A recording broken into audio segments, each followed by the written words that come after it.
നിങ്ങൾക്ക് പണത്തെക്കുറിച്ച് ചിന്തിക്കുമ്പോൾ എപ്പോഴെങ്കിലും കുറ്റബോധം തോന്നാറുണ്ടോ? എനിക്ക് പണം വലിയ കാര്യമല്ല എന്ന് നിങ്ങൾ പറയാറുണ്ടോ? എൻ്റെ സേവനമാണ് പ്രധാനം എന്നൊക്കെ. നിങ്ങൾ ആരാണ് ഇതൊക്കെ പഠിപ്പിച്ചത്? ഞാൻ OH റഹ്മാൻ, നിങ്ങളുടെ ഇന്നർ പവർ കോച്ച്. പണം എല്ലാ തിന്മകളുടെയും അടിസ്ഥാനം എന്നൊക്കെ നമ്മൾ ആരോ പഠിപ്പിച്ചിട്ടുണ്ട്. ആഡംബരങ്ങൾ ആഗ്രഹിക്കുന്നത് തെറ്റാണ്. ഇതൊക്കെ നിങ്ങളെ പഠിപ്പിച്ചത് ലക്ഷ്യബോധമില്ലാത്ത മൃഗീയമായ ഭയത്തിൽ ജീവിക്കുന്ന ദുർബലരായിട്ടുള്ള മനുഷ്യന്മാരാ. എന്നാൽ നിങ്ങൾ കെട്ടിപ്പടുക്കാൻ പോകുന്ന ആ വലിയ സാമ്രാജ്യത്തിന് ഇത്തരം ചിന്താഗതികളൊക്കെ ഒരു തടസ്സമാണ്. പൗരാണിക ഇന്ത്യൻ ഗ്രന്ഥങ്ങൾ മനുഷ്യന്റെ ജീവിത ലക്ഷ്യം പൂർത്തീകരിക്കാൻ ഉതകുന്ന കാര്യങ്ങളെ, വേണ്ട ഭൗതികമായ ഊർജത്തെ അർത്ഥം എന്നാണ് വിളിക്കുന്നത്. പണം വെറും ഒരു കടലാസല്ല, അത് നിങ്ങളുടെ ജീവോർജത്തിന്റെ ഭൗതികമായിട്ടുള്ള രൂപമാണ്. ആധുനിക ന്യൂറോ സയൻസ് പറയുന്നത് പണത്തെക്കുറിച്ച് കുറ്റബോധം വെച്ച് പുലർത്തുമ്പോൾ നിങ്ങളുടെ ബ്രെയിൻ അഥവാ സബ് കോൺഷ്യസ് മൈൻഡിൽ പണത്തെ ഒരു ഭീഷണിയായിട്ടാണ് അത് കണക്കാക്കുക. അത് നിങ്ങളുടെ സാമ്പത്തിക വളർച്ചയെ അബോധ തലത്തിൽ അത് ബ്ലോക്ക് ചെയ്യും. നിങ്ങളിനി ജീവിതത്തിൽ എന്ത് സേവനം നൽകുകയാണെങ്കിലും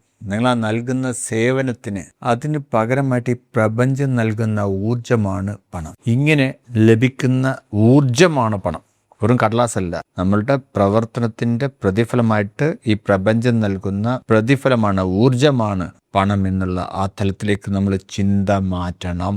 അപ്പോൾ നമ്മുടെ തലയിലുള്ള ഡോപ്പമിൻ സിസ്റ്റം അതിശക്തമായിട്ട് പ്രവർത്തിക്കാൻ തുടങ്ങും. കോടീശ്വരന്മാർ പണത്തെ സ്നേഹിക്കുന്നത് അത് ബാങ്കിൽ വെക്കാൻ വേണ്ടിയിട്ടല്ല, മറിച്ച് തങ്ങളുടെ ജീവോർജത്തെ സുഗമമായി പ്രവർത്തിപ്പിക്കാൻ സഹായിക്കുന്ന എൻജിൻ ഓയിലായിട്ടാണ് അവർ പണത്തെ കണക്കാക്കുന്നത്. അതിൽ പൈസ നമ്മുടെ കയ്യിൽ ഉണ്ടെന്നുണ്ടെങ്കിൽ നമുക്ക് സുഗമമായി പ്രവർത്തിച്ചൂടെ? പണമില്ലെങ്കിൽ ഒരുപാട് തടസ്സങ്ങൾ നമ്മളിലേക്ക് വരില്ലേ? ഇന്നു മുതൽ പണത്തിനെ സ്നേഹിക്കാൻ തുടങ്ങുക. അതിനോടുള്ള ഭയവും കുറ്റബോധവും ഒക്കെ അങ്ങ് വലിച്ചെറിഞ്ഞ് അതിശക്തമായ ഒരു സാമ്പത്തിക ഊർജം നിങ്ങളിലേക്ക് ആകർഷിക്കാൻ വേണ്ടിയിട്ട് ഈ 3 കാര്യങ്ങളൊന്ന് പരിശീലിക്കുക. 1, ദ അരഗൻസ് ഓഫ് പ്രൈസിങ്, വിലയിടലിലെ അഹങ്കാരം. നിങ്ങളുടെ ബിസിനസ്സിലോ നിങ്ങളുടെ പ്രൊഫഷണലിലോ നിങ്ങൾ നൽകുന്ന സേവനമുണ്ടല്ലോ, അതിന് ഒരിക്കലും വില കുറയ്ക്കുകയോ ഡിസ്കൗണ്ട് നൽകുകയോ ചെയ്യരുത്. വർഷങ്ങളുടെ പ്രയത്നത്തിലൂടെ നിങ്ങൾ ആർജിച്ചെടുത്ത ആ അറിവ്, അതിൻ്റെ വില നിശ്ചയിക്കുന്നത് നിങ്ങളുടെ അഹങ്കാരമായിരിക്കണം. പണം നൽകാൻ മടിക്കുന്നവർ നിങ്ങളുടെ ഉയർന്ന ഫ്രീക്വൻസി ഉൾക്കൊള്ളാൻ കെൽപ്പുള്ളവരല്ല.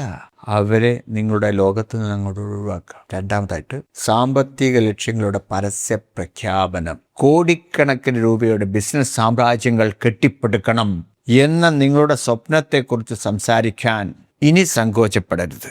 ഞാൻ എൻ്റെ കഴിവിലൂടെ ഒരു വലിയ ബിസിനസ് സാമ്രാജ്യം കെട്ടിപ്പടുക്കാൻ പോകുന്നു എന്ന സത്യം യാതൊരു കുറ്റബോധവുമില്ലാതെ ഉറക്കെ പ്രഖ്യാപിക്കുക. ഞാൻ പൈസ ഉണ്ടാക്കാൻ പോവാണ്, അങ്ങ് പ്രഖ്യാപിക്കുക. നിങ്ങൾ ഈ ലക്ഷ്യങ്ങളെക്കുറിച്ച് പറയുമ്പോൾ സാധാരണക്കാർ ഇത് കേൾക്കുമ്പോൾ അവർക്ക് ഭയം തോന്നണം. 3ാമതായിട്ട്, റിസീവിംഗ് ചാനലുകൾ തുറക്കുക. മികച്ച സൂട്ടുകൾ ധരിക്കുന്നതോ ആഡംബര കാറുകൾ ഉപയോഗിക്കുന്നതോ പ്രീമിയം ഹോട്ടലുകളിൽ താമസിക്കുന്നതോ നിങ്ങളുടെ ബിസിനസിന്റെ ഭാഗമാക്കുമ്പോൾ ഞാൻ ഇതിനൊക്കെ അർഹനാണോ എന്ന ചിന്ത പൂർണ്ണമായിട്ടും അങ്ങോട്ട് ഒഴിവാക്കുക. ഇറ്റ്സ് മൈ റൈറ്റ്, എൻ്റെ അവകാശമാണ് എന്ന് പ്രഖ്യാപിക്കുക. ഇതെല്ലാം എൻ്റെ ഊർജത്തിന്റെ, പണം എന്ന് പറഞ്ഞ ഊർജ്ജമാണ്, അതിൻ്റെ സ്വാഭാവികമായ പ്രതിഫലനമാണ് എന്ന് പ്രഖ്യാപിക്കുക. എന്നിട്ട് പണത്തിനെ 2 കൈയും നീട്ടി ഇങ്ങ് സ്വീകരിക്കുക. നിങ്ങൾ ദാരിദ്ര്യത്തിന്റെ എളിമയിൽ ഒളിച്ചിരിക്കേണ്ടവനല്ല. നിങ്ങളുടെ ഉള്ളിൽ കിടക്കുന്ന സൃഷ്ടാവിന് ഈ ലോകം മുഴുവൻ വിലക്കെടുക്കാനുള്ള കപ്പാസിറ്റി ഉണ്ട്, കരുത്തുണ്ട്. ലോകമെമ്പാടുമുള്ള വലിയ ബിസിനസ് സംരംഭകരും കോർപ്പറേറ്റ് ലീഡർമാരും ജീവിതത്തിൽ വലിയ വിജയങ്ങൾ ആഗ്രഹിക്കുന്ന ബിസിനസ് പ്രൊഫഷണലുകളും എൻ്റെ IAS എന്നുള്ള രാവിലെയുള്ള സെഷനിൽ പങ്കെടുക്കുന്നുണ്ട്. ഈ കമ്മ്യൂണിറ്റിയുടെ ഭാഗം എന്താ ഗുണമെന്ന് വെച്ചാൽ നിങ്ങളുടെ സാമ്പത്തിക തടസ്സങ്ങൾ അതങ്ങ് ഇല്ലാതാക്കും. എല്ലാ ദിവസവും രാവിലെ നടക്കുന്ന ഈ പവർ സെഷനുകളിൽ ഞങ്ങളുടെ മൃഗീയ ഭയത്തെ ഉപേക്ഷിച്ച് സമ്പത്തിൻ്റെയും അധികാരത്തിൻ്റെയും ഉന്നതങ്ങളിലേക്ക് കുതിക്കുകയാണ്. എനിക്കിനി ഒളിക്കാൻ ഒന്നുമില്ല എന്ന് ധൈര്യത്തോടെ പ്രഖ്യാപിക്കാൻ നിങ്ങൾ മുന്നോട്ട് വന്നാൽ നിങ്ങളെ കാത്തു നിൽക്കുന്നത് അതിരുകളില്ലാത്ത വലിയൊരു സാമ്രാജ്യമാണ്.